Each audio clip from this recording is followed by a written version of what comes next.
بسم اللہ الرحمن الرحیم۔ آج کا موضوع ہے مقام ابراہیم۔ یہ ایک مقدس پتھر ہے جو کعبہ معظمہ سے چند گز کی دوری پر رکھا ہوا ہے۔ یہ وہی پتھر ہے کہ جب حضرت ابراہیم علیہ السلام کعبہ مکرمہ کو تعمیر فرما رہے تھے تو جب دیواریں سر سے اونچی ہو گئی تو اسی پتھر پر کھڑے ہو کر آپ نے کعبہ کی دیواروں کو مکمل فرمایا۔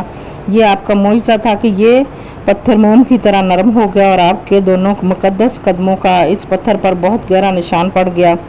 آپ کے قدموں کے مبارک نشان کی بدولت اس مبارک پتھر کی فضیلت و عظمت میں اس طرح چار چاند لگ گئے کہ خداوند قدوس نے اپنی کتاب مقدس قرآن مجید میں دو جگہ اس کی عظمت کا خطبہ ارشاد فرمایا۔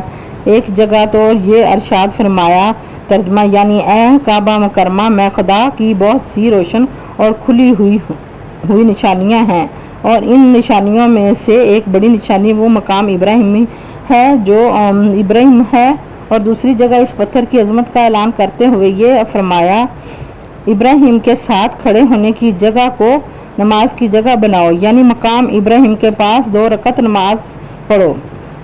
یہ بابرکت پتھر تقریباً 4000 برس کا طویل زمانہ گزر گیا کہ اس پر حضرت ابراہیم خلیل اللہ علیہ السلام کے مبارک قدموں کا نشان پڑ گیا تھا۔ 4000 برس کا زمانہ گزر گیا کہ یہ پتھر کھلے آسمان کے نیچے زمین پر رکھا ہوا ہے۔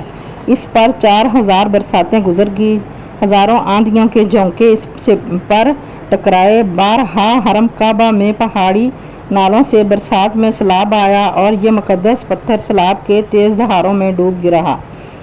کروڑوں انسانوں نے اس پر ہاتھ پھیرا، مگر اس کے باوجود آج تک حضرت خلیل اللہ کے جلیل القدر قدموں کا نشان اس پتھر پر باقی ہے، جو بلا شبہ حضرت ابراہیم علیہ السلام کا ایک بہت ہی نہایت اور بڑا منظم معجزہ ہے۔ اور یقیناً یہ پتھر خداوند قدوس کی آیات اور کھلی ہوئی روشن نشانیوں میں سے ایک بہت بڑا نشان ہے، اور اس کی شان کا یہ عظیم الشان نشان ہر مسلمان کے لیے بہت بڑی عبرت کا سامان ہے کہ خداوند قدوس نے تمام مسلمانوں کو یہ حکم دیا کہ تم لوگ میرے مقدس گھر خانہ کعبہ کے طواف کے بعد اس پتھر کے پاس 2 رکعت نماز ادا کرو۔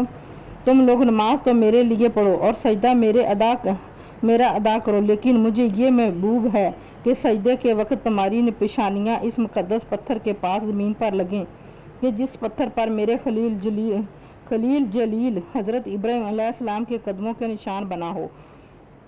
سبحان اللہ۔